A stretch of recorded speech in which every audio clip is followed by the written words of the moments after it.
Good evening, everyone. This is the March 18, 2026 Cottage Grove City Council meeting, which I'm calling to order. Our first order of business is the Pledge of Allegiance, so if you please rise.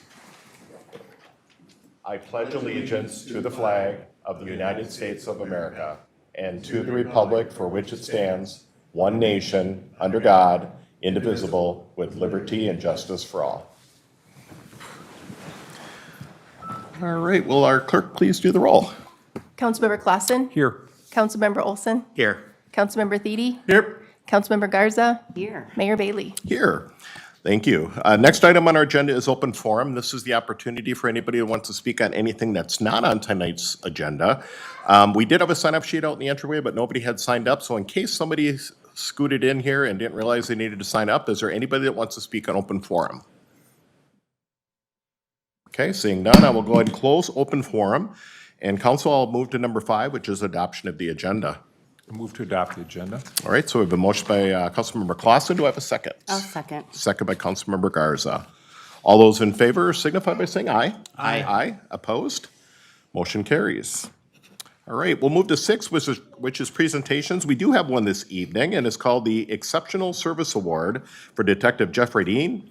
And I believe our county sheriff has graced our presence this evening. Sheriff Starry is here to share some information, so thank you and welcome. Thank you. Thank you for having me. Mr. Mayor, council members, good evening. I am Dan Starry, Washington County Sheriff, and I am here this evening to present the Exceptional Service Award. It's an honor and privilege to be here and to be able to do this. As you know, we cooperate and partner in a lot of areas, and one of the areas that we did last year was the East Metro Human Sex Trafficking Task Force. And on January 29th of this year, I held our recognition ceremony and presented our awards at that point. And the detective was not able to join us at the time. I believe he was on vacation. Good choice. But I think it's so important to come down and publicly recognize some really good work that occurred. And so that's why you have me this morning. Or it's always morning. Yeah. Up north. Well, you're probably used to it at the county. Oh, my right? goodness, yes. So you may have seen a few weeks ago in the news, there was a case out of McHattie that resulted in a Minneapolis man getting a 40-year prison sentence. The suspect looked for women and girls in the Twin Cities area, offering rides, drugs, or money in exchange for sex, and then bringing them out to Washington County, where he then sexually and physically assaulted them. Another individual who was investigated earlier got 15 years for the same offense there. So some really great work. And I gotta publicly say thank you to the council, but also thank you to the police department. Chief Kerner, your staff is always amazing and awesome to work with. So I would like to read the award. If you would like to come on up, Jeff. Yeah, council, why don't we go down in front, if you will? Sure. So that we can also do proper progression.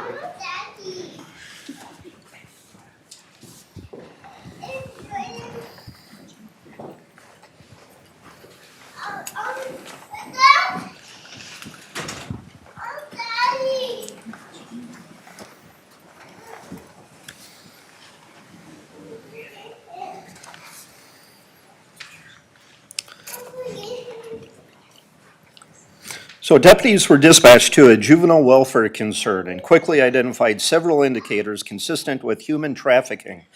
Recognizing the severity of the situation, deputies immediately contacted the East Metro Human Trafficking Team, Sergeant Erickson, who responded to the scene, and initiated a comprehensive investigation in partnership with Detective Rydeen. Throughout the investigation, Sergeant Erickson and Detective Rydeen demonstrated exemplary investigative skill and professionalism. Their ability to develop strong rapport and trust with multiple victims was crucial in obtaining accurate disclosures and ensuring the victims were safely recovered and connected with appropriate support services. Their diligent work in close collaboration with the Division Chief County Attorney Haldeman resulted in a successful prosecution of 2 of the offenders. Both of them were convicted. The second suspect actually pled guilty to the third-degree sexual or criminal sexual conduct. The first suspect was convicted at trial of 2 counts of sex trafficking, 1 count of first-degree criminal sexual conduct, 1 count of third-degree criminal sexual conduct. This case reflects exceptional teamwork, victim-centered policing, and dedication to combating human trafficking. The efforts of Sergeant Erickson and Detective Rydeen, Attorney Haldeman directly contributed to rescuing the multiple victims and ensuring dangerous offenders were held accountable. Their work exemplifies the highest standards of law enforcement service.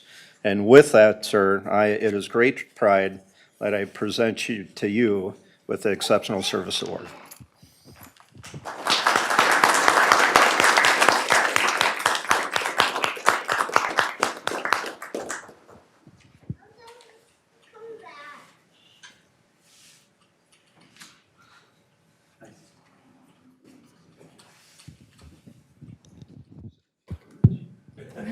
Yeah, here we go.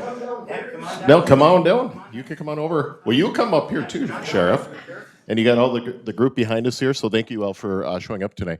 You know, one of the things I'll say real quick, and I will hand it over for you if you have any things you want to say. First of all, is it wife and back there? There we go. That's good. I did. That's okay, though. That's all good. So the relationship and the teamwork that we have with the county and our other agencies is phenomenal.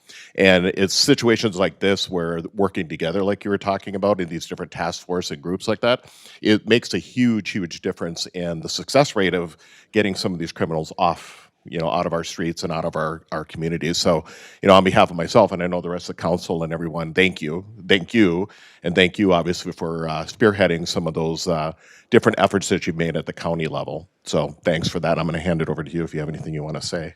And he goes, I do not have a speech for this occasion. he doesn't have a speech. Okay, well, we're good. So do you want anything else? Absolutely. If I get in front of the mic, I'll do it. No, I'd be remiss not to recognize Sergeant Erickson in the back row as well. She's the one who spearheads the human trafficking task force for us, and especially last year. Danny, thank you for what you do.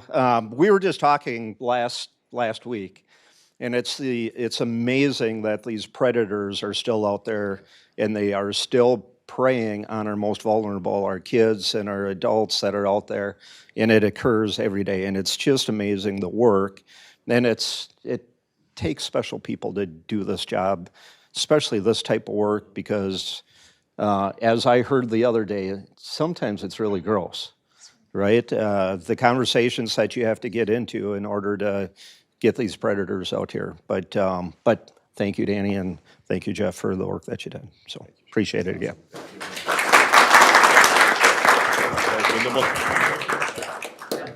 Let's tighten in. Can you guys be sitting up there? Pull it close. Right over here. Nice. Awesome. Thank you. Thank you, Sheriff. Appreciate it coming. Yep. Sure. Yeah, as always, congratulations Jeff. on that. Congratulations. Appreciate it. Yep.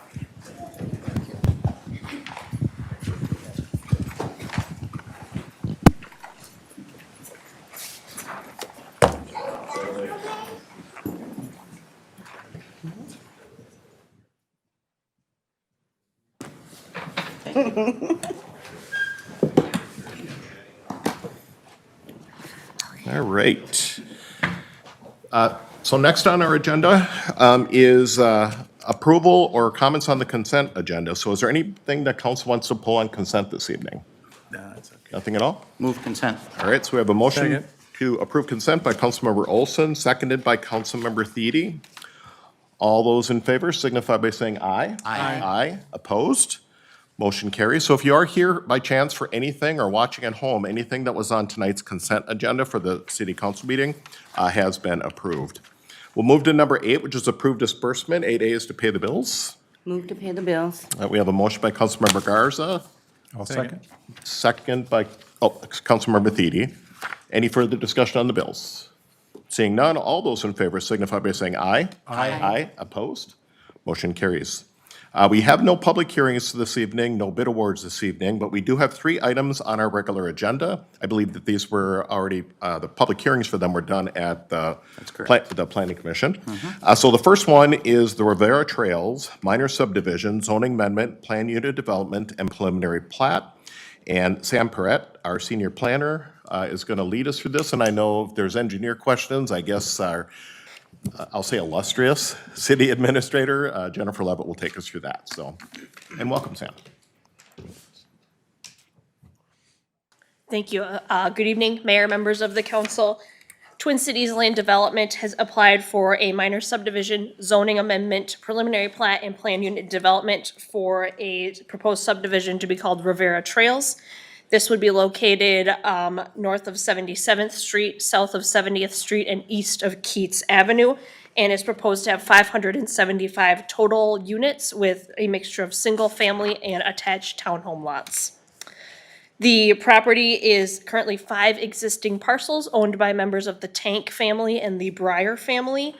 148.72 of these acres would be included in the proposed plat, with the remaining acreage staying with members of the Tank family to be used as agricultural and residential properties. On February 3rd, 2026, the applicant held a neighborhood meeting at City Hall with 10 residents in attendance. The residents had concerns related to the safety of pedestrians, particularly school children crossing Keats Avenue from the new development, the traffic impacts at the intersections of 77th Street and Indian Boulevard, the overall school capacity in the school district itself, and the proposed density of the townhomes along Keats Avenue. Staff and the applicant were available to answer questions, and staff did go over the city's communications regularly with the school district, including regular meetings and a monthly development update, including ongoing and proposed development projects in the city. The East Ravine Master Plan was adopted in 2006 to plan and guide development of the East Ravine area. The plan describes land use designations, major road alignments, parks and open space locations, and utility extensions needed for future development in this area. The Ravara Trails is in what was proposed as Neighborhood 2, as the area was divided into 2 neighborhoods. This area of Neighborhood 2 was planned for medium to low density residential development using townhouses with rear garage orientations and single family units on narrower lots. The Ravara Trails development is incorporating urban townhomes with the rear facing garage orientation and narrower single family lots on a portion of the development that would be 40 feet wide. As part of that master plan, an AUAR was also developed to understand the cumulative impacts of development on the area when project specifics were not officially known at the time.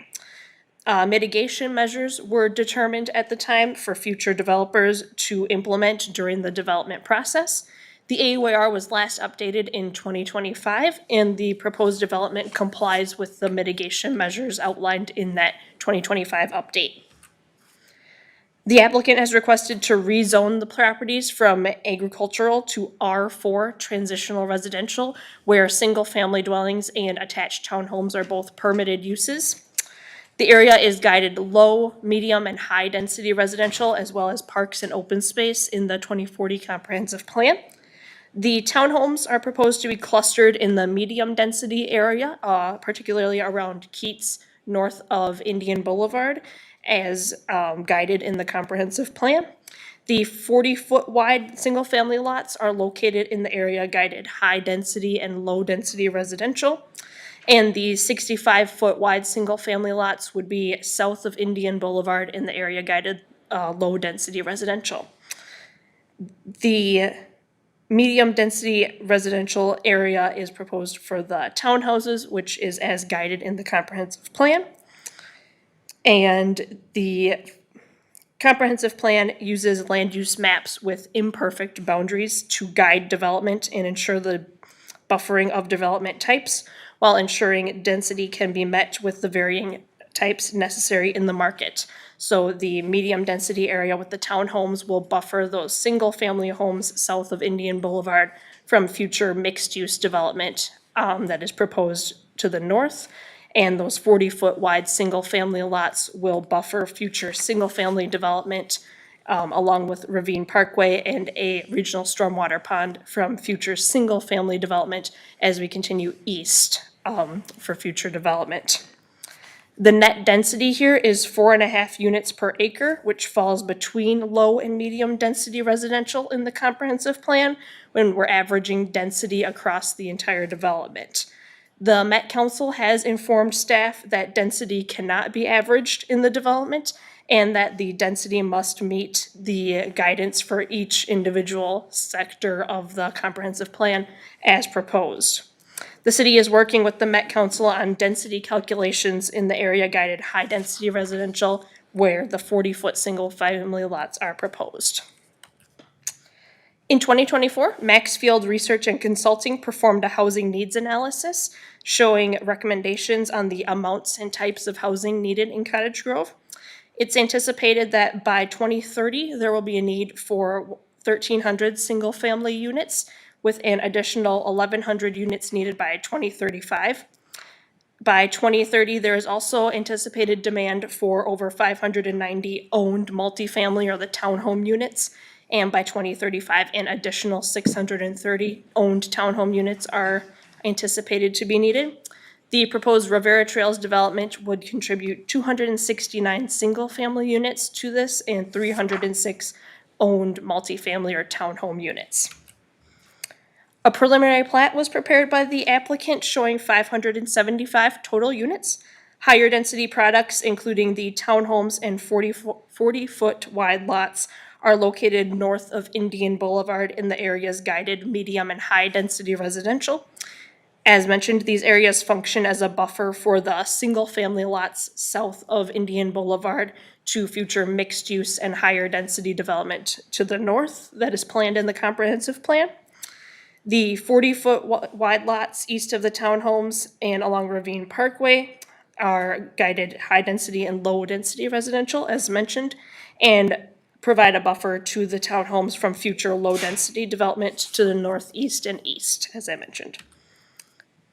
This property included various existing easements and infrastructure the development had to be planned around, including the northern natural gas pipeline that runs through the middle of the development, the watershed district's stormwater easement on the east side of the development, the Met Council's sewer pipe and easement on the west side along Keats Avenue, and the requirement from Washington County that the Keats Avenue right-of-way be widened to a total of 180 feet.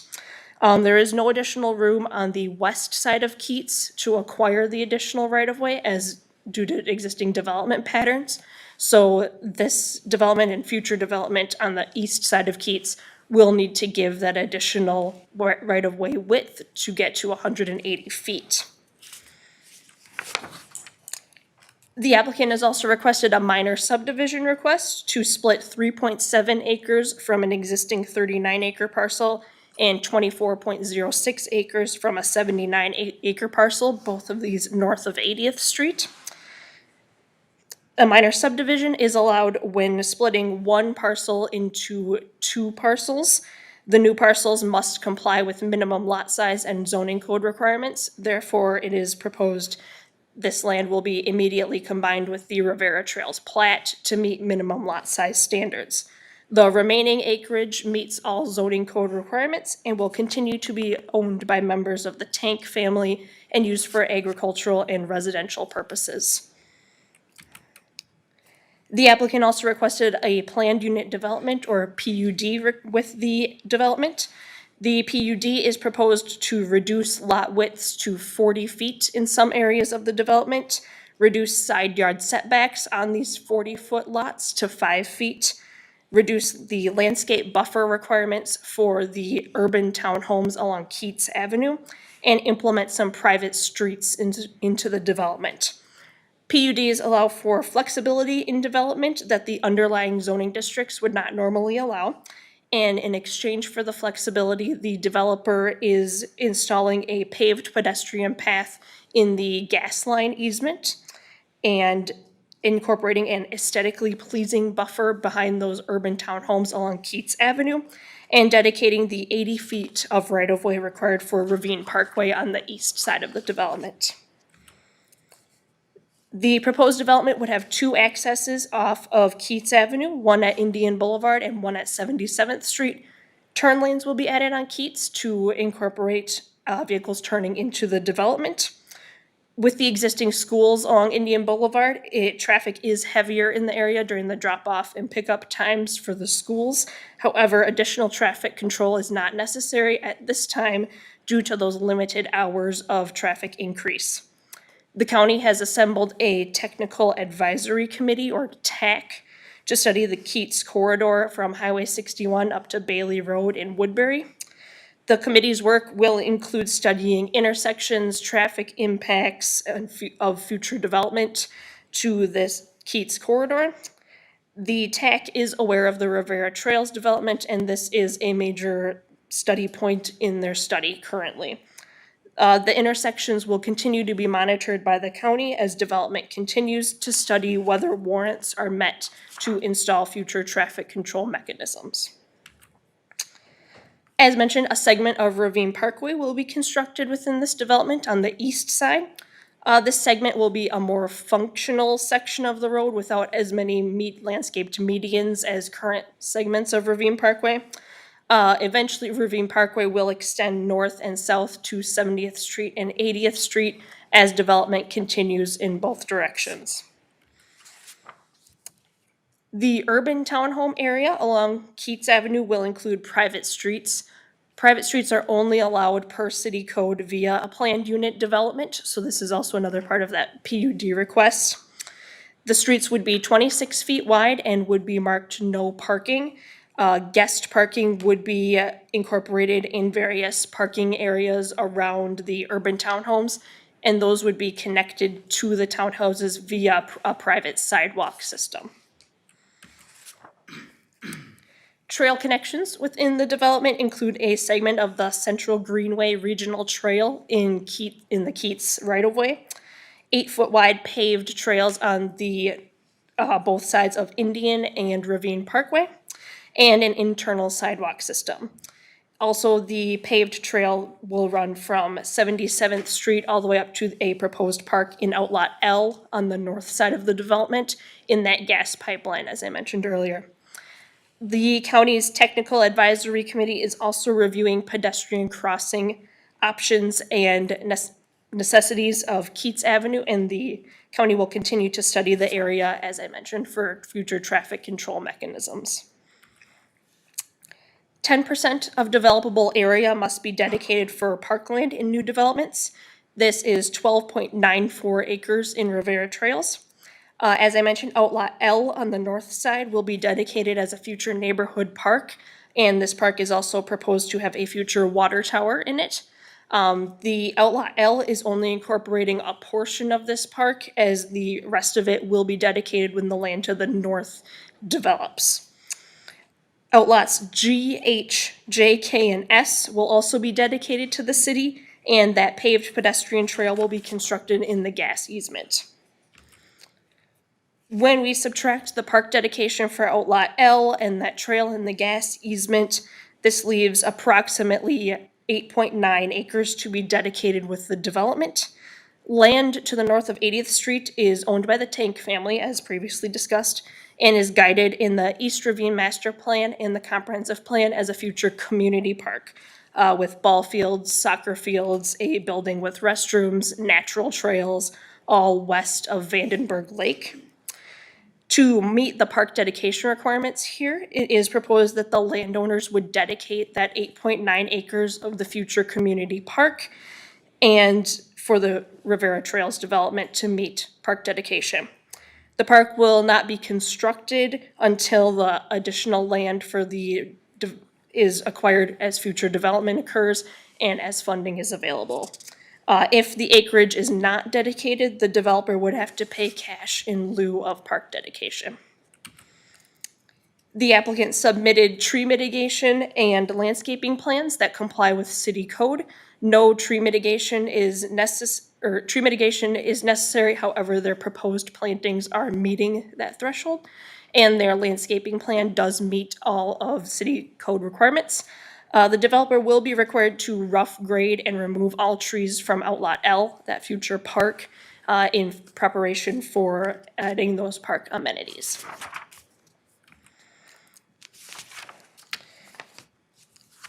Part of the PUD request, as mentioned, was to reduce the required buffer behind the urban townhomes along Keats Avenue. A vegetative buffer or fence or berm is required for dwellings along higher traveled roads, so Keats and Ravine Parkway. The developer has proposed to incorporate the vegetative buffer along Ravine Parkway, as well as for the single-family lots south of Indian Boulevard.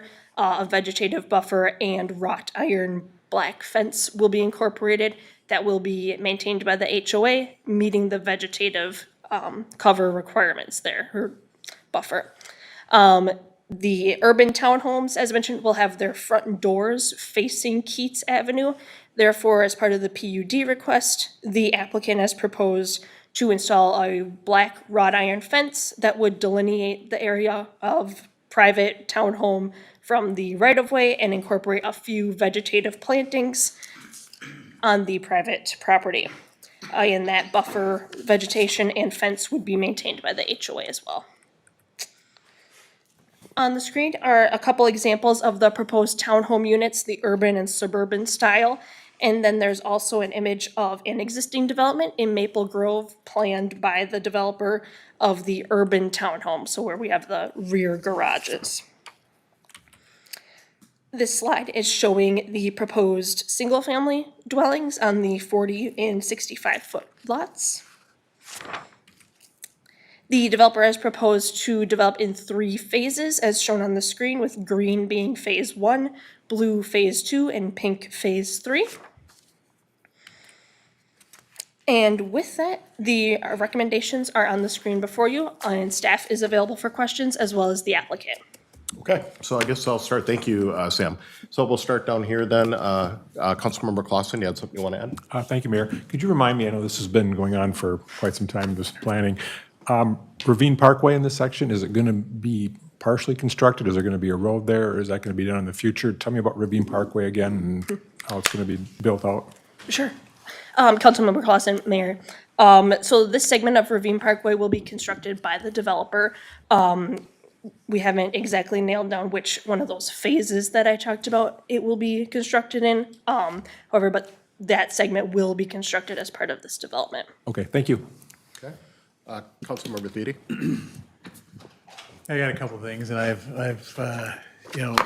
voiced my opinion here before. We actually had, I think it was 2 different workshops for this area, and I think we kind of sent them back to the drawing board both times. And I guess seeing this, and I saw it again for the first time at the Planning Commission meeting in February that I sat in, and made some comments and so forth, but I'm really not very pleased with the fact that it's at 4.5, and I definitely believe it should be more like the average 4 per acre in terms of homes. We keep giving different concessions. We give concessions on the width.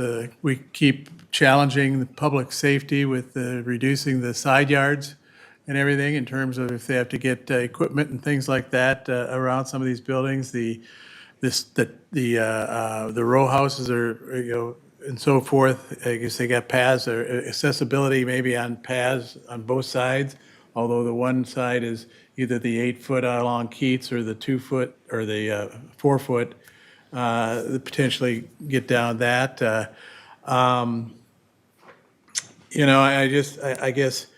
I think that it can still be improved. I think we're maybe trying to shove too many homes always trying to shove too many homes into some of these places, and and we continue to give concessions for those. And so, you know, if we, to get to that 4 per acre, you know, it'd probably reduce the number of homes by maybe about 50 from the 575 down to possibly like about 525.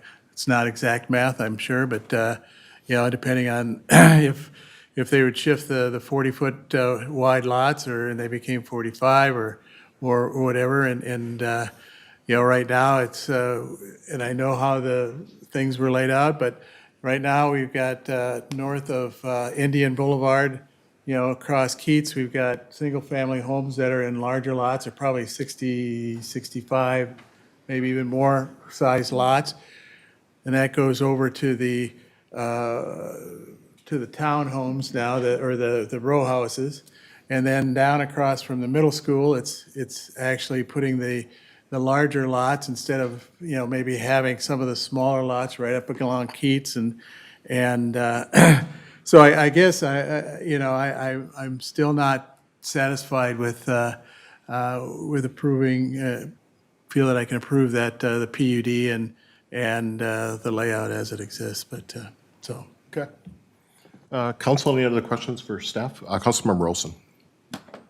Thank you. I have a few here, so feel free to hand off to a friend if you need to. Obviously, I got to see this at the Planning Commission as well, and it looks like there's been a couple of tweaks since then, so I appreciate the effort on the part of staff to address some of the Planning Commission concerns. The first thing I want to talk about is the private streets. We do have certain areas of the city where that currently exists. And I wondered if you or a friend of yours might be able to just take a moment to explain the difference so that people watching at home understand what a private street is versus what a public street is, because there is an impact there, and I see you looking at Jennifer, which is good, because she knows.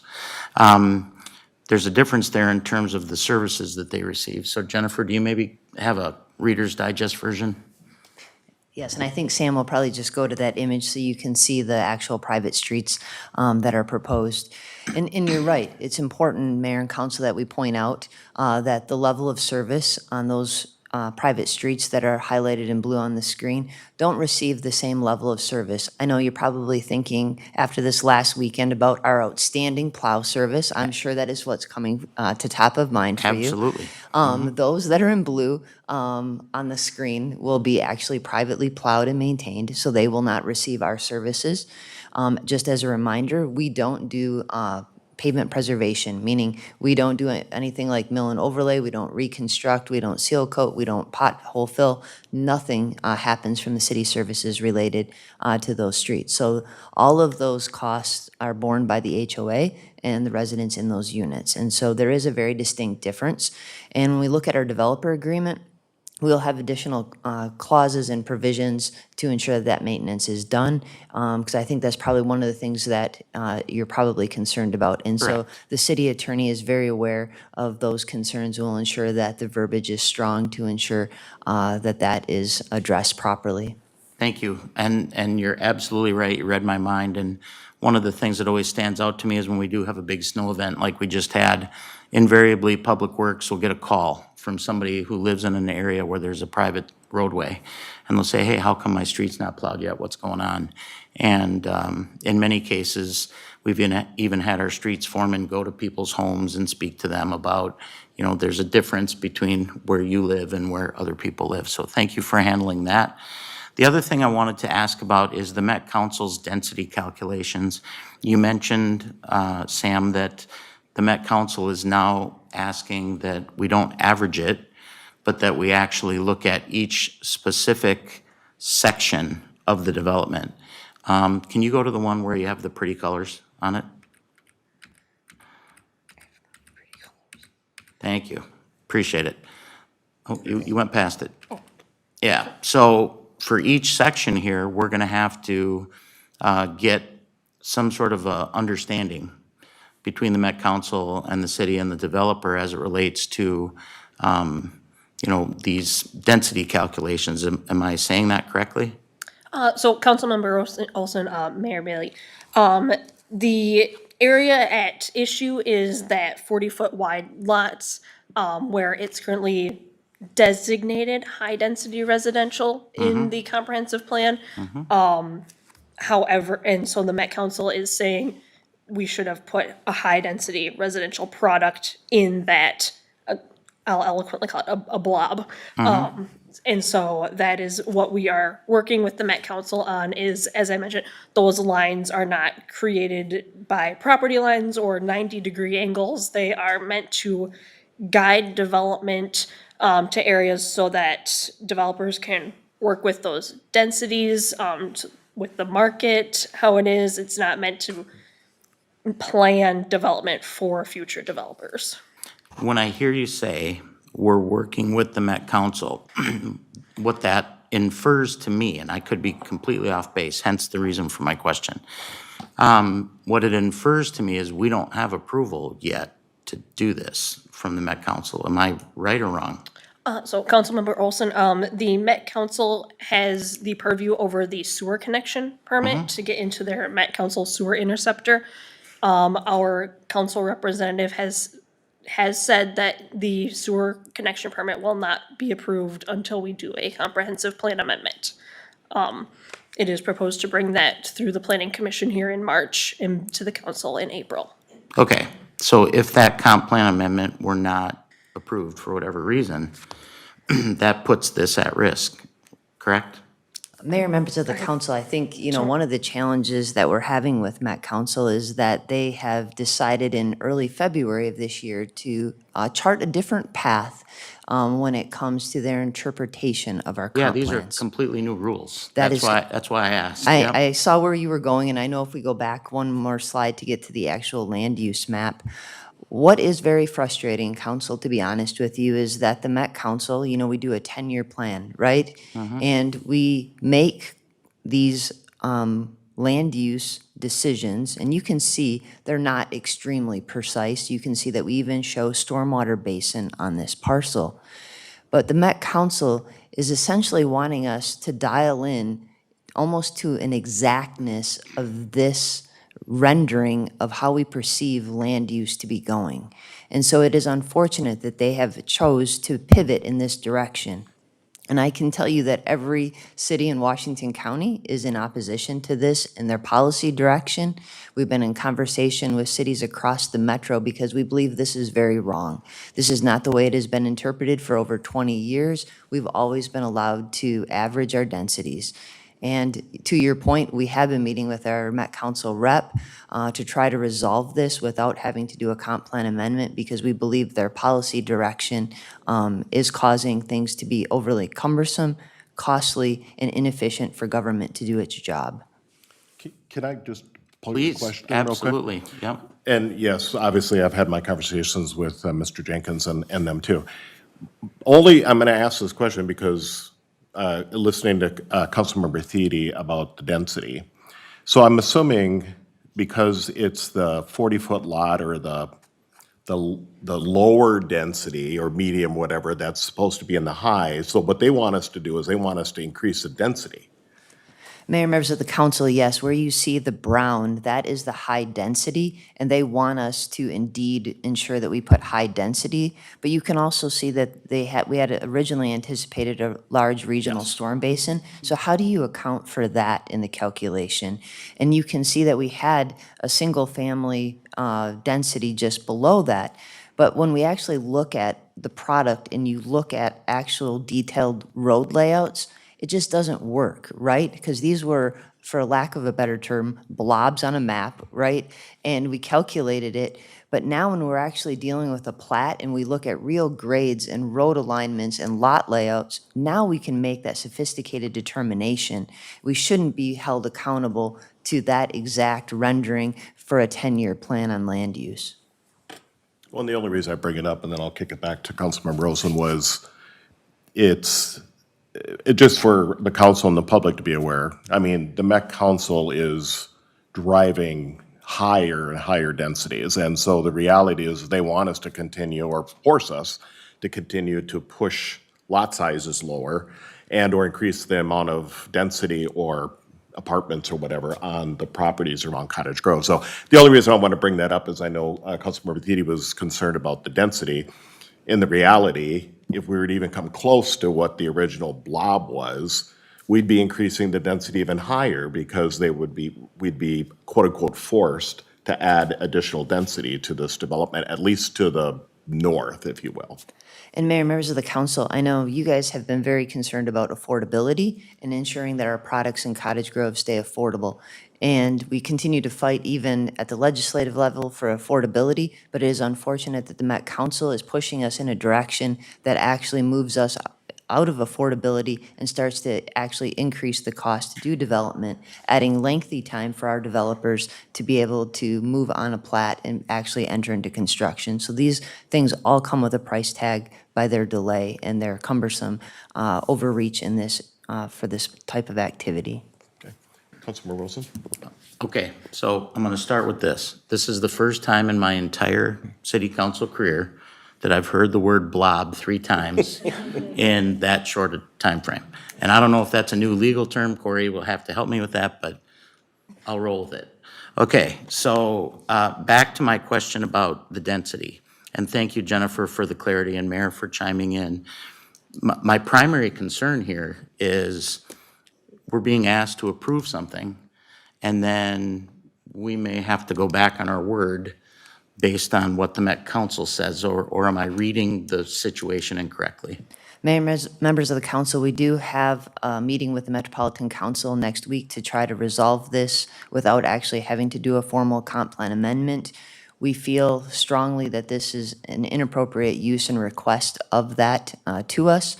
They've recently indicated that another plat, Mississippi Dunes, 3rd edition, they don't believe one of our lines were drawn perfectly in line with an open space, and so they will not provide us a sewer extension permit for Phase 3.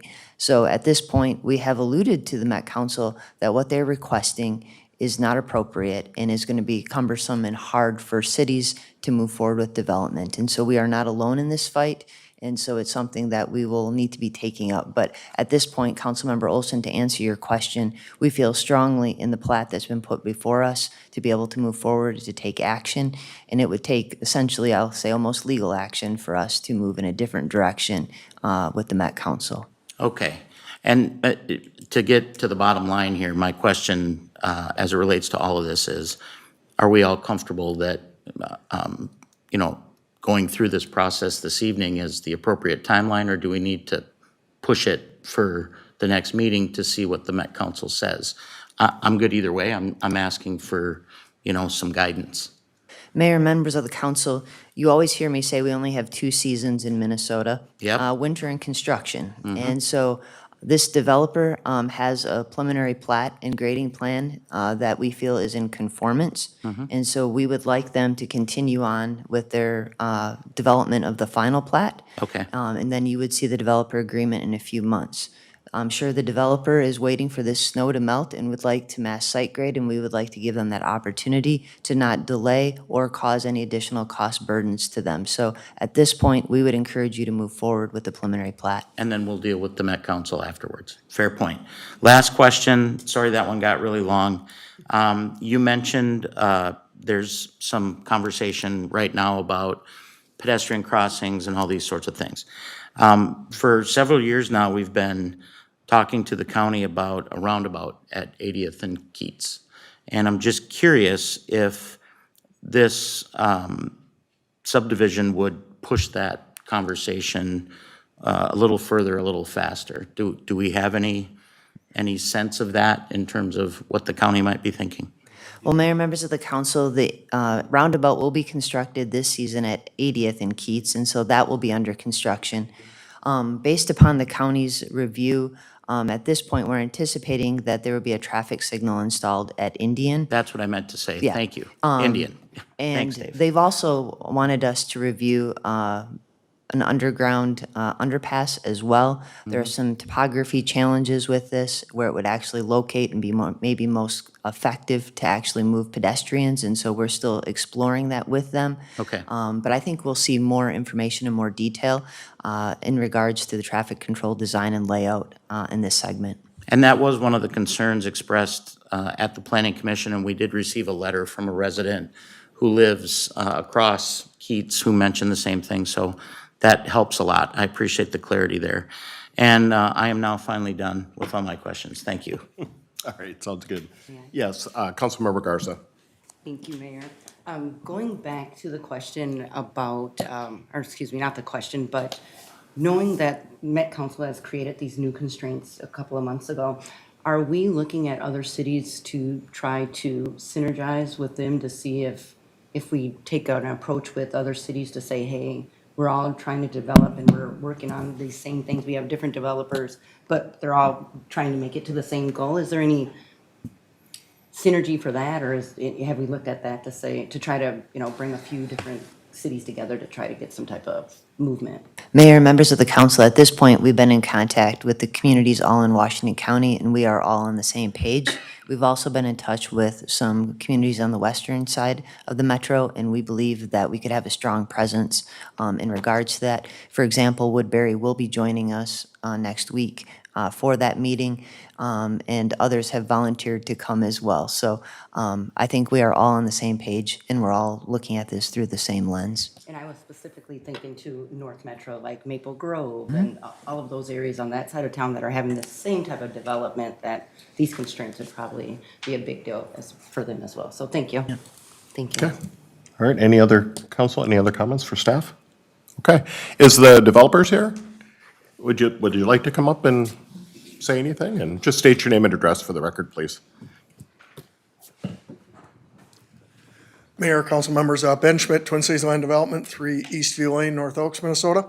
Yeah, I don't really have a lot to add. You've staff did a phenomenal job of laying everything out. I think just a couple things I might add is I'd agree with Councilmember Thiede. We started this process, got to be close to 18 months ago or something like that. And I think throughout the process, we have moved in a direction with staff's help that's better. You know what I mean? We found even as late as just after the Planning Commission meeting, a few things that made sense, and we were able to make those changes. So we're happy with the plan that we've got in place. We think it makes good sense.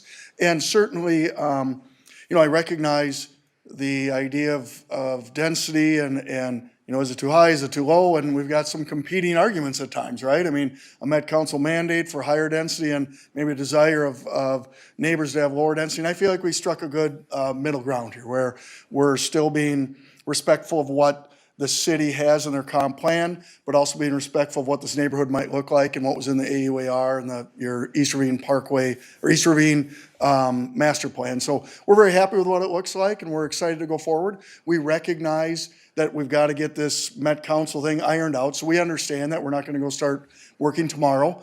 We know that's a step that has to be made, but yes, as the city administrator said, by getting this approved tonight, if that were to happen, it just allows us to kind of keep the ball moving, so that way when we are, the weather's fit to grade, we'll hopefully be in a better position in that regard.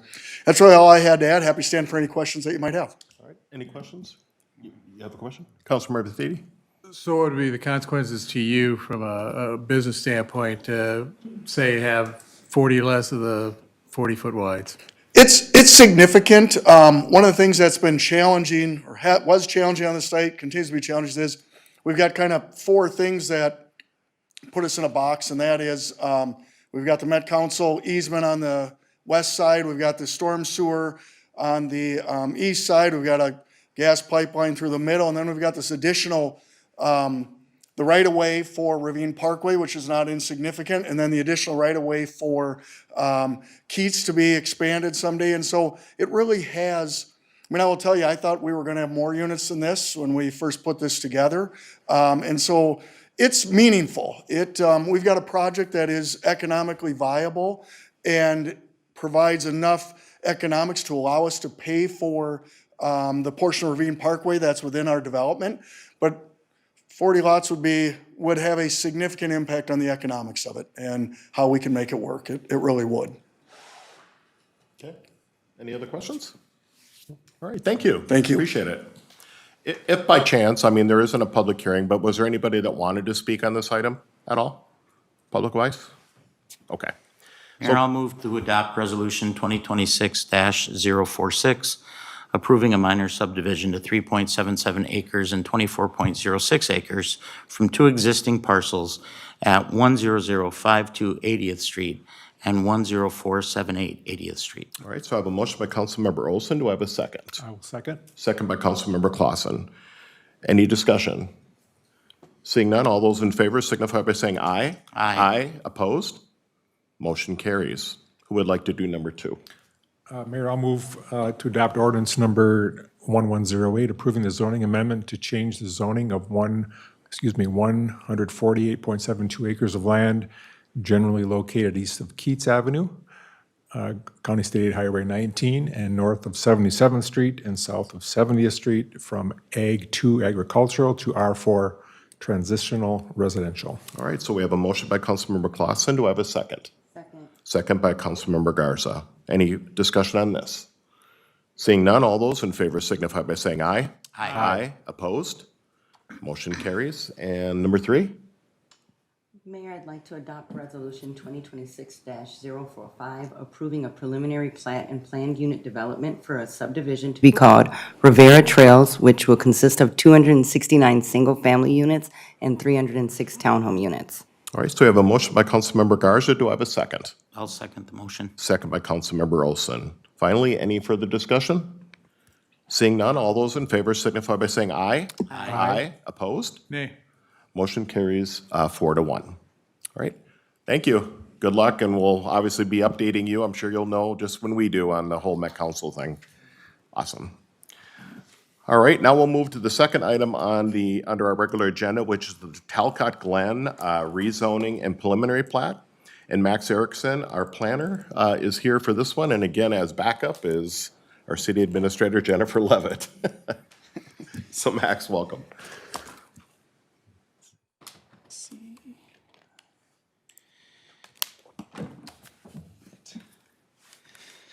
Good evening, Mayor and members of council. Lennar has applied for approval for a zoning amendment and preliminary plat for a development to be called Talcott Glen. This request includes a single parcel, which is 69.5 acres. The parcel is currently zoned Ag 2, and the applicant is proposing to rezone the parcel to R4 transitional residential and plat 177 single-family lots. This addition will also require the extension of 95th Street westward. Oops. The parcel is located west of 95th Street South and Mississippi Dunes Boulevard South. It is just south of the Marathon Gas property and north of Bailey's Nursery. BNSF-owned railroad line runs along the western property line. There's also a pipeline easement which intersects perpendicular in this area. The parcel is currently utilized as a crop field with windrow trees running through the center of the property. There is a steep wooded slope which exists on the eastern portion of the property. A dedicated right-of-way for the 95th Street between Mississippi Dunes Estates and Summers Landing subdivision exists to the east in anticipation for the expansion or extension of 95th Street westward to this property. An existing trail system runs parallel to this property on the east and currently ends at Strawberry Fields Park. The applicant is proposing to rezone the parcel to R4 with a density of 2.95 units per acre. This is in accordance with the 2040 comp plan.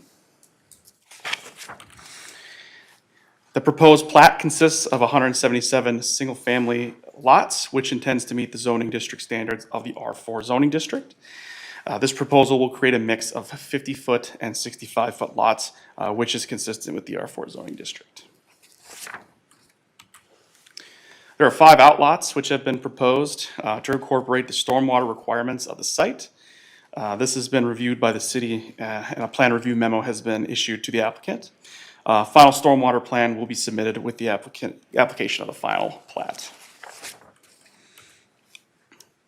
Primary access to the development will require an expansion of the 95th Street south westward. The extension of 95th Street has been planned by the city for quite some time. The first segment of 95th Street was constructed during the development of Mississippi Dunes Estates, which was approved in 2003. This segment went from Hadley Avenue to Mississippi Dunes Boulevard as it is today. The extension of 95th Street has been depicted in the city's comprehensive plan since then, even being depicted in the 2030 comp plan, which was written in 2011. As the development of River's Edge was anticipated in St. Paul Park at the time, Cottage Grove conducted a scoping study in 2009 for the remainder of 95th Street South. 3 options were considered for connecting 95th Street across the BNSF Railroad to St. Paul Park as a 4-lane road section. It was concluded that the extension of 95th Street at the time would not be constructed until development occurred within the parcel in which we speak about tonight. Out of the study, option 3 was considered the most optimal for the existing site for slope and space utilization optimization. During the development of Summers Landing 5th Edition to the east, this alignment was used for the current alignment of the dedicated right-of-way as it exists today. During the initial development of Summers Landing, improvements were made to the current extent of Hadley Avenue and 95th Street South. These improvements included the addition of the roundabout on Hadley Avenue and 95th Street. The applicant proposes to construct 95th Street in accordance with feasible grade westward. This proposal includes a 3,800 square foot segment of the extension within the Bailey's property. It is required that the developer obtain this segment and then deed it to the city as right-of-way. As there is no plan for a new railroad crossing for the development in St. Paul Park, 95th Street will be reduced to a 36-foot road width within the development. As 95th Street has been anticipated to expand westward, the existing portion has been designed to handle additional traffic.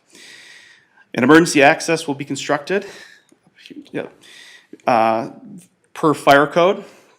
This emergency access will connect 95th Street to 85th Street through the Marathon Gas property to the north. This will be considered an interim access for emergency purposes only, as there is no anticipation of any development to the northern property at this time. This access will be gated at the northern property line to prevent through traffic. Lennar is currently working with Marathon Gas for final alignment of this emergency access road. Additional road stubs to the northwest and the southern property line of the proposed development will provide future access should either property to the north or south develop. There will be an interconnected sidewalk system throughout the development, which will connect to the existing trail, which crosses the 95th Street right-of-way on the east. This is the segment here. A connection will be added from the proposed sidewalk near the proposed emergency access. So this section, which is currently ending at Strawberry Fields Park. This will provide an additional connection from this community to the existing trail. Topography of this area provides additional challenges, and a final design will be coordinated between the developer and the city for the final plat. This trail will contribute to park dedication values. 10% of the property will require park dedication. There will be no physical park dedication besides the trail connection, and the remainder will be required via cash in lieu of physical. As the existing trail runs through 95th Street right away, a mid-block crossing will occur. Staff have, this is where I'm referring to. Staff have investigated eliminating this proposed crossing, which would reroute pedestrian bike traffic to the intersections of 95th Street and Mississippi Dunes Boulevard to the east, or to the first intersection within the proposed development. While this is preferred, it is believed that people may not go out of their way to cross an intersection and may continue to cross the mid-block as an informal crossing. For safety concerns, it has been determined that appropriate sight lines will be provided along with proper signage and pavement markings to provide a safer alternative than an informal crossing in this area. Lennar is proposing to meet city code with all lot trees. Although the city does not allow for trees in outlots, Additional plantings will be placed along viable outlot frontages to maintain citywide curb appeal. Boulevard trees will be planted along the 95th Street extension to the development. These plantings will blend with current boulevard trees on the existing 95th Street. Final landscape plan will be provided for the final plat. Lennar has submitted a tree mitigation plan for the development. Proposed tree removals will require significant inches removed to be mitigated. As grading is still being finalized, the current tree mitigation value may change. Any amount of mitigation that is not covered by the proposed plantings will be paid in cash in lieu of the required plantings. A neighborhood meeting was hosted by the developer on February 10th, 2026. Primary concerns were regarding the removal of trees within the 95th Street extension. An existing stand of trees in this right-of-way are a remnant windrow crop for the cropland, which once existed prior to Summers Landing in Mississippi Dunes Estates. As part of the 95th Street master plan for the extension, Summers Landing 5th was required to provide a buffer for the future road extension. The developer chose to establish an HOA outlot with approved tree plantings to provide screening and a buffer to 95th Street, which met buffer code requirements during development. During the construction of the Mississippi Dunes Estates, screening was not provided for lots 5 through 12, depicted here in the blue. Along the unbuilt segment of 95th Street, as it was anticipated that construction would require the removal of screening when this segment of 95th Street be constructed. Temporary construction easement exists over the north segment of these lots for purposes of constructing 95th Street. These lots have also been designed with an additional depth of 25 feet to provide a distance buffer to the future road segment of the 95th Street extension.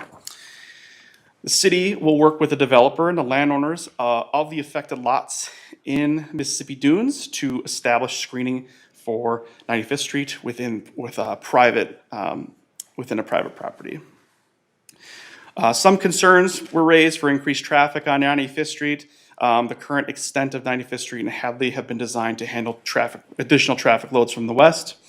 And then an additional concern was raised regarding eagle activity in the area, and staff will work with the Minnesota DNR to ensure the scope of the eagle activity in the area.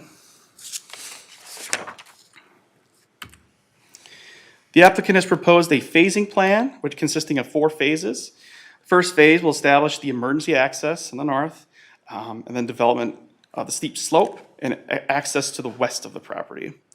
On the right-hand side of the screen are a sample of housing products which will be offered to the development.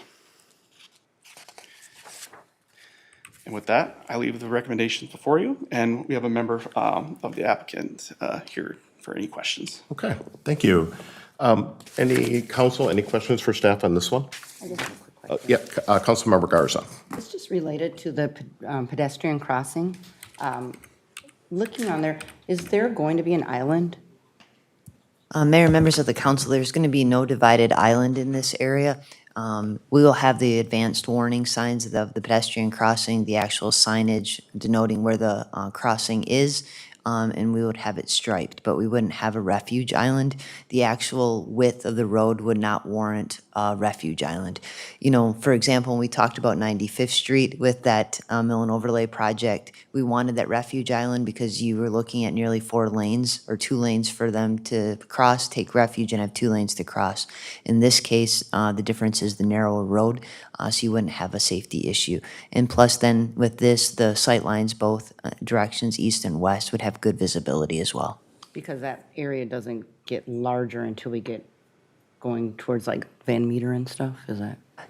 Mayor, members of the council, yes. 95th Street doesn't actually turn into that 4-lane section until Mississippi Boulevard as we approach Hadley Avenue. Okay. And you'll recall, we had anticipated St. Paul Park's development connecting with us at that time, nearly 17 years ago, anticipating that we were going to have a lot more traffic using 95th Street. Now we know it'll just be our subdivision and then potentially some future connection to Geneva Meadows and St. Paul Park. Thank you, thank you.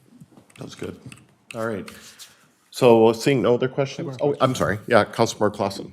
Could you go back to the tree mitigation slide? Yep. Right, that one, yeah. So you're going to take, looks like you're going to take out a lot of trees on the east side of the property because of the slope there. Am I seeing that right? Councilmember Clausen, that is correct. What is the backyard, or is that hill going to, is there going to be a wall there, or is this going to be just vegetation, or what do you, that large grade there, what do you think that's going to be? Haven't gone down there and looked at it, but is that just going to be a slope, a hill? Mayor and members of the council, in those rear yards, the one thing is we can go to probably the stormwater pond. One would probably show oh, there we go, the grading. That one, yeah. Yeah, there's a large stormwater basin that would be used there. And then to your point about the actual tree removal, the thing that I've been challenging staff is, on Oakwood Park, remember the hillside behind what was the old Ruby Tuesdays? I said we do not want a repeat of that. So I think Councilmember Clausen, you're probably envisioning that issue. Yes. I'm still reliving that myself. And so because of that, we're really working on a detailed restoration plan of that slope because we know that that could be problematic. But the residents would have a stormwater pond and a swale in their backyard and then that steeper grade. But we still need to work through that restoration plan. Thank you. All right, so then the only other question I have, and it was brought up briefly during this, and I've had a few, and I know we've had some communication with some of the neighbors on that other side that has a narrower visual, or a narrower lot line, if you will, to where the 95th Street's going to be. And you made a comment that we're going to offer them the opportunity for them to add additional trees. Is that correct? So Mayor, members of the council, the property that are highlighted in blue, Yep. those are the ones that have an actual temporary construction easement on them. So we anticipated nearly 15 years ago that we were going to probably have to use part of their rear lots to be able to grade and construct 95th Street with what we anticipated was going to be a higher grade elevation, potentially with a bridge. And because of that, we didn't want them to plant anything there because we knew we were going to have to take it out. And so now that we know the grade of 95th Street, we'll be able to construct it. We want to provide the necessary screening that they weren't given or provided the opportunity many years ago. So we want to work with each of those individual property owners to figure out what works best for their property to be able to provide the screening. And so that'll be an ongoing activity staff will have with them. Do you, just so I can ask this question, do you see that as being specifically trees, privacy fence, both? What are you thinking? Mayor, members of the council, I'm going to be very clear. Trees. Yeah, okay. If if they would like a fence, we are not opposed to it. We can work with them in regards to our grading activity to ensure that it wouldn't be disrupted. But at this point, we would be just offering trees, but they are not prohibited from a fence. Okay, sounds good, thank you. All right. Is the developer here, if you'd like to speak?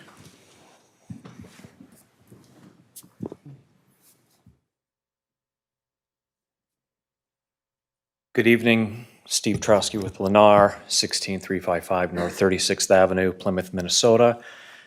Max did a great job explaining this community. We're happy to be back in Cottage Grove. We find it's a good market, as your agenda shows tonight. So I don't really have anything to add other than happy to stand for questions. On the one slide with the neighbors, there's an HOA outlot to the north of 95th. Lennar has committed to working with that homeowners association to build a privacy fence. So those discussions are ongoing. And thank you for bringing that up, because that was kind of the reason. I think that is the original homeowner that had reached out to me and said, by the way, that you guys were working with them on a privacy fence. So, okay, thank you. All right, any other questions for, I guess the only other thing, and I did forget to ask this for the previous one because I forgot to, what's your price points going to be for your homes? Do you have a range right now? I really put you on the spot, didn't I? Yeah. Well, as we all know, the market continues to is. evolve every single day, it seems like. So 450 to 700 is a pretty big range, and I think that's a safe range. Okay, sounds good. That is a big range. They will be all owner occupied, nothing rental, nothing townhome. So all single family owner occupied. All right. Nice sized lots too. Oh, I was waiting for you to say that. You did, though, up until just now. So I'm sorry, Councilmember Garza. Oh, thank you. Are they, the 450 lots, are they going to be will they be slab ones or will they have basements? I'd feel more comfortable committing to a specific number at the first final plat. We do have a range of slab-on grades and full basements in the community. I just don't know the specifics as I stand here today, and I don't want to give you incorrect information. Thank you. Okay. Thank you. All right. Thank you. Appreciate it. If by chance, was there anybody in the audience that wanted to speak on this at all? Okay. Mayor, I'll move to adopt ordinance number 1109, approving a zoning amendment to change the zoning of 69.5 acres of land generally located west of Hadley Avenue and 95th Street and east of Great Cloud Trail from Ag 2 agriculture to R4 transitional residential. All right, so I have a motion by Councilmember Olson. Do I have a second? I'll second. Second by Councilmember Clausen. Any further discussion? Seeing none, all those in favor signify by saying aye. Aye. Opposed?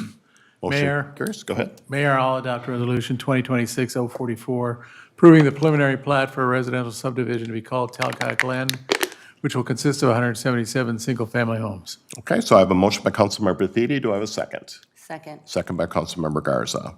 Finally, any other comments or questions? Seeing none, all those in favor signify by saying aye. Aye. Opposed? Motion carries. Good luck. All righty. Thanks for coming tonight. Yep. And then the final item under regular agenda is McHattie Landing, which is preliminary plat and plan unit development. And Kelly, is it Bleeker? Becker, I'm sorry, I apologize. And also backup, once again this evening, for engineer side of things is our city administrator, Jennifer Levitt. So welcome.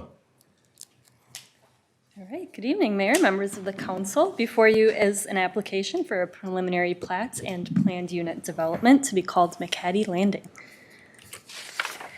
M&I Homes of Minneapolis, St. Paul is the applicant requesting approval of this plat. The applicant is proposing to construct 85 single-family homes on approximately 36 acres, which is zoned R4 transitional residential. The applicant is requesting flexibility through the PUD for minimum side yard setbacks. The property is located south of the Woodbury border, positioned between Jamaica Avenue, Rydeen Parkway, and Military Road. The site currently consists of tilled fields with 2 existing homes and agricultural buildings adjacent to Military Road. Another feature to note on site is some shallow bedrock in the central area of the property, as encompassed by the blue line on the map on your screen. In 2022, Manley Development received approvals for a preliminary plat, rezoning, and planned unit development on the property. The proposal at that time included 80 single-family homes and a rezoning from Ag 1 agricultural preservation to the R4 low-density residential zoning district. The preliminary plat layout had 2 proposed access points on Rydeen Parkway, a full access at the existing intersection of 66th Street, and a second right-in, right-out access further to the west. It was later discovered that a significant amount of bedrock on site posed a challenge for feasible construction of that layout, so the project did not move forward at that time. As mentioned previously, the subject property received approval in 2022 for the rezone from Ag 1 to R4 low-density residential. The low-density residential district is now the transitional residential district following the comprehensive zoning code rewrite in 2023. The site is guided as low-density residential in the 2040 comprehensive plan, which supports the transitional residential zoning district. The proposed plat will have a net residential density of 2.66 units per acre, which is compliant with the defined density of 2 to 4 units per acre in the low-density residential land use designation. The proposed plat consists mostly of 52 and 62-foot wide lots. The preliminary plat includes proposed streets A, B, and C, and outlots A through G. Outlots C and F will be deeded to the city for stormwater ponding. And outlots B, D, E, and G will be owned and maintained by the homeowners association. Outlot A is adjacent to the Military Road Trail in the northwest corner of the Plat and will be deeded to the city as a wayside trail park. Staff noted previously that there were areas within outlots C and F that contained slopes greater than a 4-to-1 grade. So city policy prevents acceptance of slopes greater than a 4-to-1 on city property due to maintenance challenges posed on those steeper slopes. So staff have been working with the developer since the council memo was published to adjust those lot lines and outlot boundaries to ensure the slopes are not on city-owned outlots. Maintenance of those steeper slopes would then be the responsibility of the homeowners association. The plat was revised as shown on the screen, and staff are working with the developer for some final adjustments. The applicant is requesting PUD flexibility on the side yard setback standards. The R4 zoning district requires minimum house side yard setback of 7.5 feet and minimum garage side yard setback of 5 feet. The applicant is proposing to decrease the minimum house side yard setback to 6 feet and increase the minimum garage side yard setback to 6 feet, which would ensure a separation of 12 feet between structures on each lot. Besides the flexibility for the side yard setback, the proposed development meets or exceeds all of the R4 zoning district standards. And the request for the PUD is consistent with the goals and policies of the comprehensive plan, including the preservation of natural features, primarily the bedrock on site, while maintaining an allowed density. So here are a couple examples of the types of homes proposed to be constructed within the development. There'll be a combination of walkout and lookout style designs primarily. The applicant held a neighborhood meeting on February 12th with notice sent to the surrounding property owners within 500 feet of the project area. The applicant gave an overview of the development to 16 residents who attended the meeting, and city staff were present as well for any questions at that meeting. Primary comments and concerns voiced included the impact traffic would have on Jeffrey Avenue with the closure of Military Road, and a request was made to keep Military Road open until additional road connections to the north into Woodbury were made. There were some questions and concerns over the impact of grading and blasting, which were explained to be less impactful than one might expect, as we've seen with other developments in the area that have bedrock. And lastly, there was some concern with long-term maintenance of the stormwater ponds and discussion regarding the elevation of the homes on the site. So I'll go into a little bit further detail on each of those items throughout the presentation. In 2006, the city completed the East Ravine Master Plan as a guide for the overall layout of roads, utilities, stormwater, and other development patterns. The master plan outlined a long-range trail plan for the conversion of Military Road to a pedestrian trail beginning at Keats Avenue in the Cedarhurst area of the city and going up to the Cottage Grove Woodbury border. The plan for conversion of the road into a trail has subsequently been outlined in the city's comprehensive plan and has been implemented already with several other developments that have come in along Military Road. So in conjunction with this development and a proposed county roundabout project at the Jamaica and Military Road intersection in 2028, the Military Road connection between Jeffrey Avenue and Jamaica Avenue is planned to be removed and the corridor converted into a pedestrian trail. The removal of Military Road and the construction of the pedestrian trail is anticipated to begin with the county's roundabout construction project in 2028. Military Road will remain a vehicular connection between Jeffrey Avenue and Jensen Avenue. The trail itself within the Military Road corridor will be composed of an 8-foot wide asphalt surface, and the developer will be required to construct that trail and remove the current road. Funds to support the road removal and trail construction have been collected with other developments which have come in along Military already. As mentioned, surrounding residents have voiced concern over the increased traffic on Jeffrey Avenue from traffic being redirected onto Jeffrey once Military Road is closed. City staff have worked with a consultant to complete a traffic count and traffic volume estimate on Jeffrey, factoring in the closure of Military Road. Current daily traffic volume on Jeffrey is approximately 2,250 vehicles a day. And conservative estimates based on new traffic patterns with the closure of Military Road have found that Jeffrey Avenue will see an average of 2,900 trips per day. And that's based on an approximation that a typical single-family home generates 10 trips per day.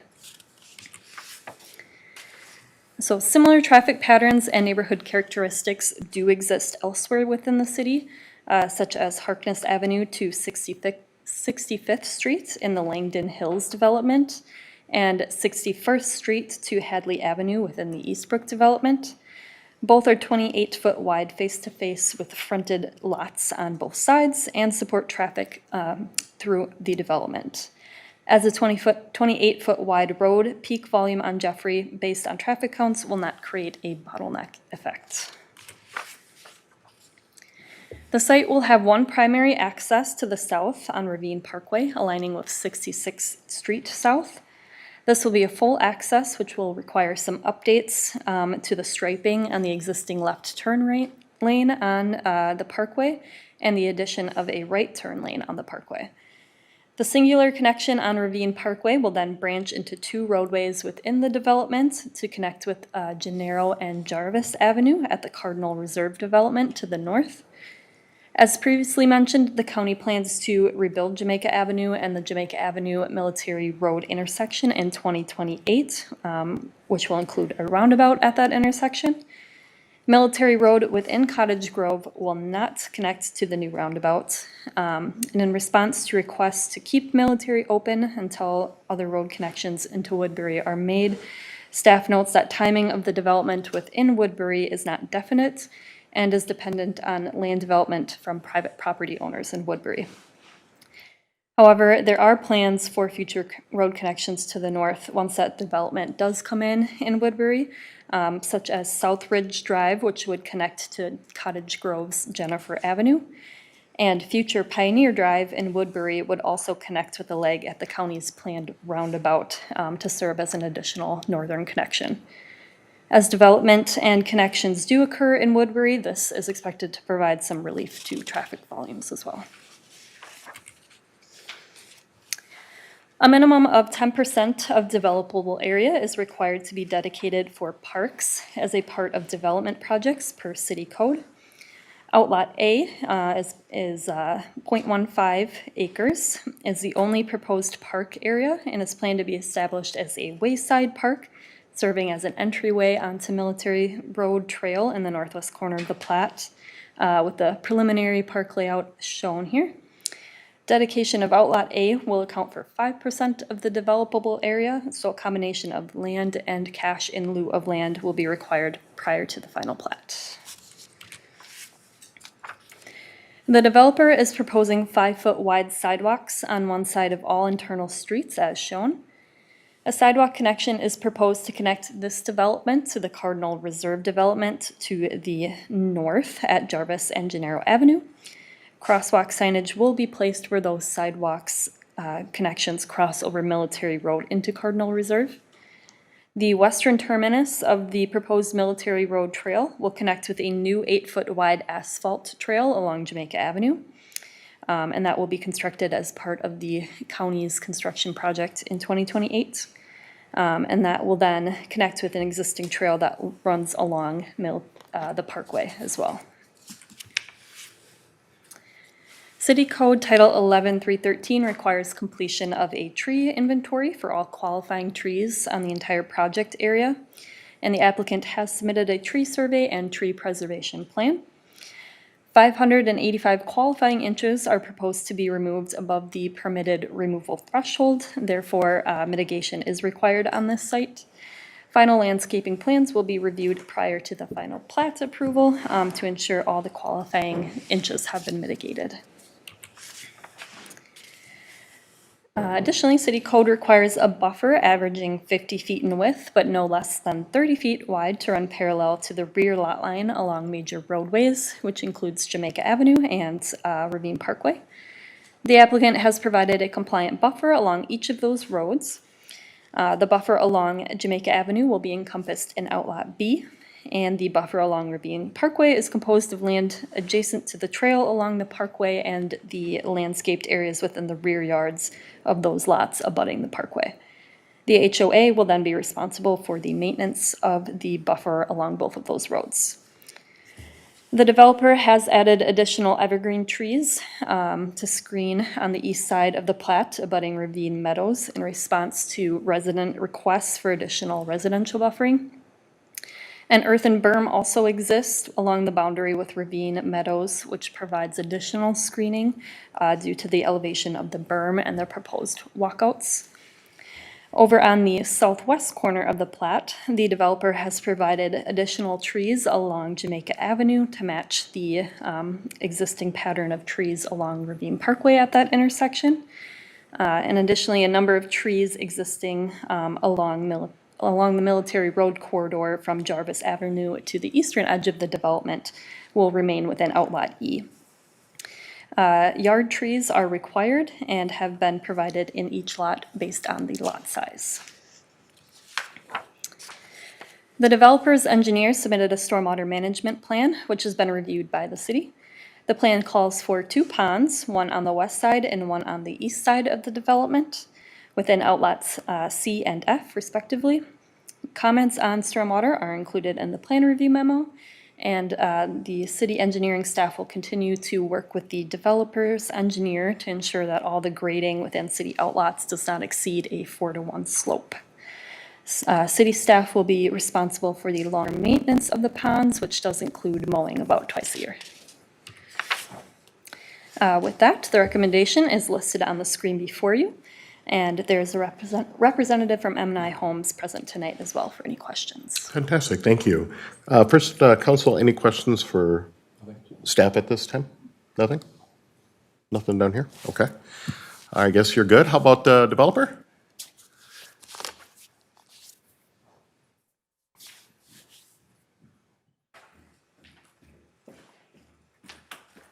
Mr. Mayor, members of the council, I'm Emily Becker with MI Homes, 5354 Parkdale Drive, Unit 100, St. Louis Park, 55416. I don't really have anything to add. I think Planner Becker did a great job, very comprehensive look at it.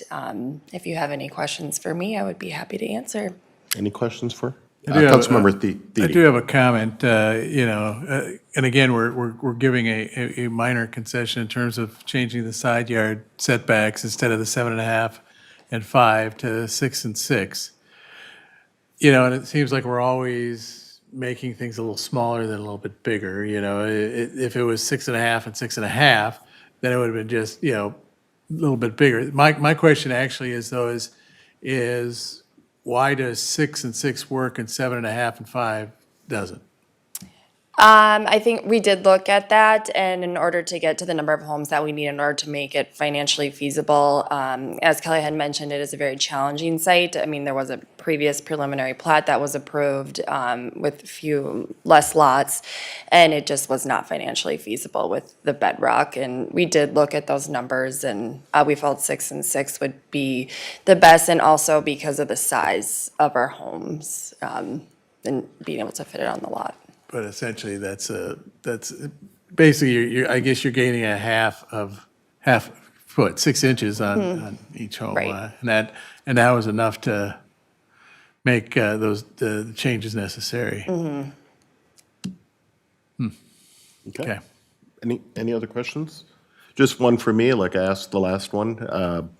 Housing price range? Yeah, so unfortunately, I know he gave a Just very like wide him. range, but it's going to be very close. Probably 450 to 600, and the reason it would get up to that 600 if the buyer chose a number of very high-end options. But I think essentially most of the homes are going to be around 450 to 550 likely. Okay. And I would say thank you for working, I know with this, the development that's to your east there and helping with the extra trees and such and doing some of the extra things. I think working with our staff, that worked real good, so. Yeah, Thank you. Okay. All right. Was there anybody in the audience that wants to speak on this one at all? All right, council, there's only one recommendation on this one.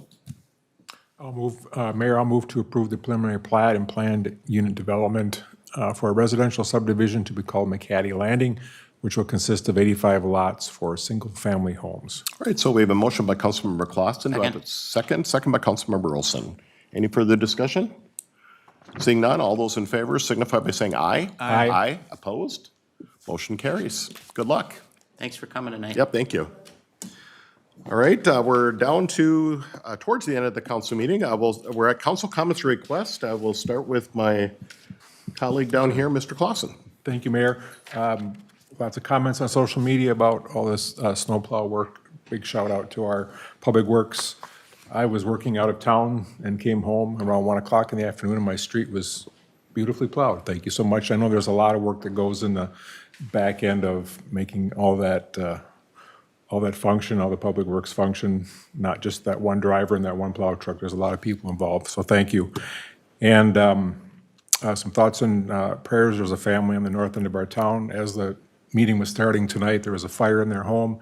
The family members suffered some burns. They're in the hospital. I understand they're going to be okay, but shout out to our fire department and our neighboring fire departments that came to help. And I'm just thinking about them. Thank you, Mayor. Thank you. Thank you. Councilmember Olson? Thank you. First of all, let me second the comments by my colleague, Councilmember Clausen, about the snow plowing. What a great job. And this was a big one. So for those at home who may not quite understand, the team came in at 1 in the morning between Public Works and Parks. They made 3 swipes through town.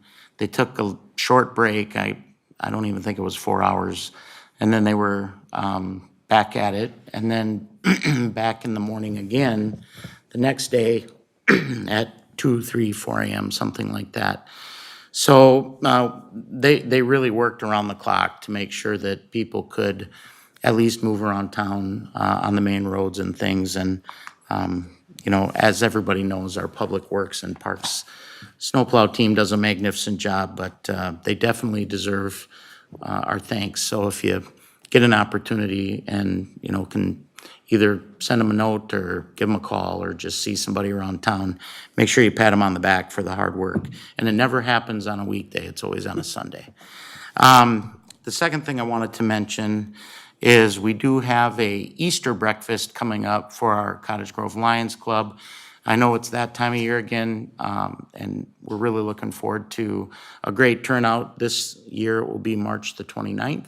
That'll be held at the VFW per usual. Starts at 8 in the morning and it goes until noon. Please come out and spend some time with the Easter Bunny, who will be on hand to talk to all the kids, enjoy a great breakfast. We'll also have the bunny ears available. I know that Chief Kerner really likes those, so we'll save some for him. But it's going to be a great time. So VFW, March the 29th, please be there. And then the last thing that I just wanted to talk about is as we move forward here into the springtime, it's important that people recognize that there's going to be a lot of maintenance work that's going on out in the community. There'll be tree trimming taking place. There'll be road cleanups and all kinds of things taking place. So just understand you're going to see a lot of our city workers out doing what they do to make sure that the city is clean and that all the storm drains work properly and all the rest of it. So if you see some of those folks, give them a wave. They work really, really hard, especially this time of year. And in between snow plowing, they try to get all that other stuff done. So just again, make sure that you recognize the hard work and effort. With that, Mayor, I'll turn it back to you. Awesome. Thank you, Councilmember Wilson. Councilmember Thiede. All right, just 92 days till Strawberry Fest, so get yourself psyched up and prepared. It's going to be a good time. Also, next Wednesday night, March 25th at Carboni's, there is a Strawberry Fest candidate informational meeting, and that's the folks that go around and represent Cottage Grove at different fairs and things like that. And there's also a scholarship program that is involved with that, and that's what the next Wednesday meeting is about is a scholarship program, and we'll overview the requirements and expectations for those interested in representing the community during those upcoming summer festivities and such. So if you're interested in that, get on over to Carboni's next Wednesday at 6 p.m. on March 25th. That's all I got. Fantastic, thank you, Councilmember Thiede. Councilmember Garza. Thank you, Mayor. Well, I am jumping on that bandwagon of compliments to our public safety and to our Parks and Rec and to our Public Works. Everyone has been doing an amazing job. I know today, Public Safety had some things that they had to address with the fire today, so thank you guys for being on that and for supporting cities that were there to help. Also, our plows are amazing. They were out plowing this morning, and the day we got the snowstorm, they were actually out filling potholes earlier in that day, and then by that evening, they were preparing to do plowing. So they're just all over the place, and they're doing such a great job. So like our the rest of our council members said, just say hello, wave to them, make sure you stay out of their way so that they can do their job safely. Also, I'd like to bring up a couple more events that our Cottage Grove Ice Arena is having. So on March 28th, we have our Cottage Grove Easter egg hunt that's coming up. Starts at 9 a.m. You can find out more information on the website. And then right after that, on April 3rd, the Cottage Grove Ice Arena, they're throwing a family golfing, so mini golf, 18 holes of mini golf. So you can sign up for that. It's in 2-hour sessions, and you'll get more information on the website. So thank you, Mayor. Awesome, thank you, Councilmember Garza. So two things real quick from me. One is I had the opportunity earlier this week to do my mayor's moment. Is going to be a little different this next grouping, if you will, thanks to Phil, who's in the audience here working with us. I ended up, I'm getting a lot of questions about, speaking of road projects and things like that. A lot of people asking what's going on in the community. And so I thought it would be a great opportunity to do almost kind of like a podcast, if you will, with our county commissioner to talk about all the projects that are going to be happening in Cottage Grove. And even close to Cottage Grove, we even touched upon some of our neighboring communities that are going to affect Cottage Grove in a good way. And so I just wanted to mention that in not the too distant future, that will be out on cable, websites. We'll be able to share it on social media.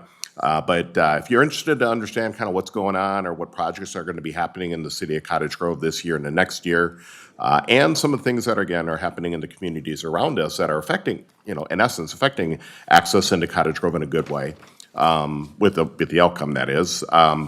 Pay attention, check that out. If there's questions, obviously you can leave a note or reach out to our county commissioner or myself, and we'll be very happy to help answer your questions. Second thing real quick is I got to say kudos and to our public works team, parks team. One of the and I'm serious when I say this, I've been the mayor for quite a while. And I got more positive comments about this snowstorm from residents than I've ever gotten before. I've gotten positive comments, and of course you get a few that complain. I didn't, knock on wood, knock somewhere wood, did not get a single negative complaint about the snow plowing, but multiple, in all different venues, whether it's email, messenger message, tweets, whatever. I mean, it was pretty amazing, the amount that we had. So kudos to our public works. And Ryan must be home sleeping right now, I guess, after all this long work, because our public works director isn't here tonight. But Zach, you can pass this along to them since you see them down there.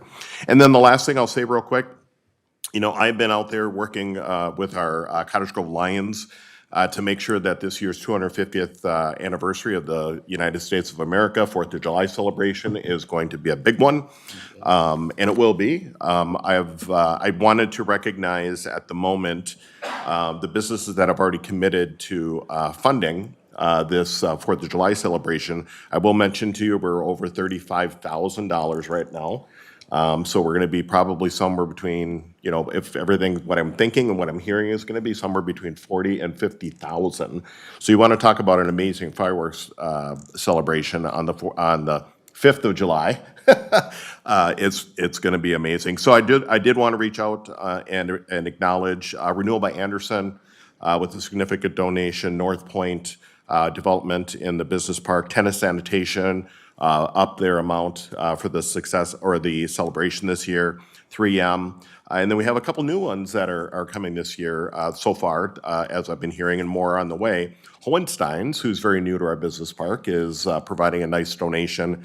And Van Meter just reached out to me. They're also going to be providing a donation towards the Cottage Grove 4th of July fireworks, which again is being put on and overall sponsored by the Cottage Grove Lions. So if you see or know of anybody that works with these different companies, these businesses, please thank them. They don't have to do it. They do it because they love our community and they want to give back to the community. And I do appreciate the fact that they're all stepping up, specifically even this year because of the celebration of our 250th anniversary. So anyway, I thought I'd just share that with you. For the public now, just to let you know, we do have a workshop which is open to the public. We'll be moving to our training room. We have 3 items that we're going to be reviewing. One is our police annual report on use of force data. There'll be a presentation which we get every year. The second item is the Minnesota Law Enforcement Support Online, or the LESO? LESO? I got it right. LESO participation, and that's where we can get certain equipment that benefits our public safety department, our city. And then the third one is recreational vehicles, some conversations about everything from e-bikes to things like that. So there is no workshops that are closed to the public this evening, so we won't be adjourning in here. But everybody have a great week, and obviously, well, no, I guess we will have one more meeting before Easter? No? One more? One more. All right, so I don't have to say Happy Easter yet. So everybody, let's enjoy what's going to hopefully be the last of the snow for this year. Say that with me, please. All right, have a good evening. We really need to find